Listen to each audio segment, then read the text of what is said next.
quickly getting into an argument with Officer Slavonic on the stand. And what was odd to me, at the very beginning of the case, the beginning of the investigation, there was no investigation, and Bruce Rich goes, "I was at the movie, here's my ticket stub." Nobody had even asked him anything, and he suddenly was giving an alibi and producing a ticket stub. You remember Shakespeare said, "Methinks thou doth protest too much." In other words, why proclaim your innocence when you have not been yet accused of anything? I keep thinking about this insurance scam that he had a conviction for, that the jury knows nothing about at this point. What does it prove? Does it prove anything, the fact that he faked his own death in order to gain money in the past and got caught? He'll do anything to get out of his financial woes. And I think the goal of the defense here is not to try and put a good spin on something like that, because you can't. The goal here is to make sure it doesn't get to the jury. By that I mean, you don't put on your client, you don't open the door in any way. And one of the ways you might do it, we talked about earlier, was just putting your client on the stand. When you put his credibility at issue, perhaps these are sort of the types of questions that he might be asked. Hey, what about this thing in the past?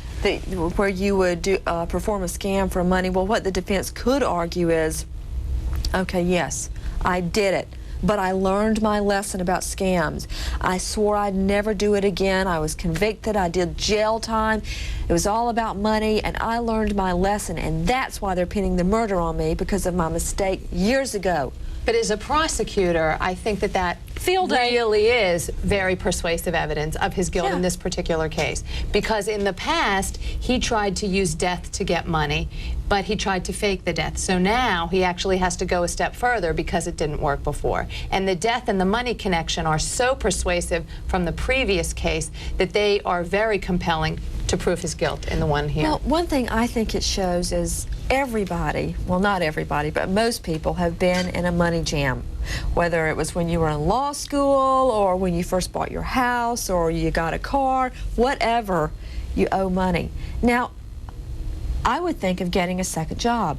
I would think of getting a different job. I would think of cutting corners and how I spent money in order to get more money. He thought of faking his own death and getting insurance. Now, that shows a certain mental train of thought that not everybody has. Would you agree with that? Oh, absolutely. I mean, like you say, we've all had our financial problems. We all don't kill our parents. Now, but it looks like leading up to that, he has tried various schemes to try and get money.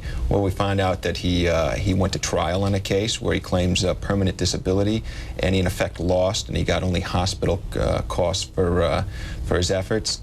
I think there are a couple other things in the past, schemes he had to try and get money. So this is not a hard worker who gets money the old-fashioned way.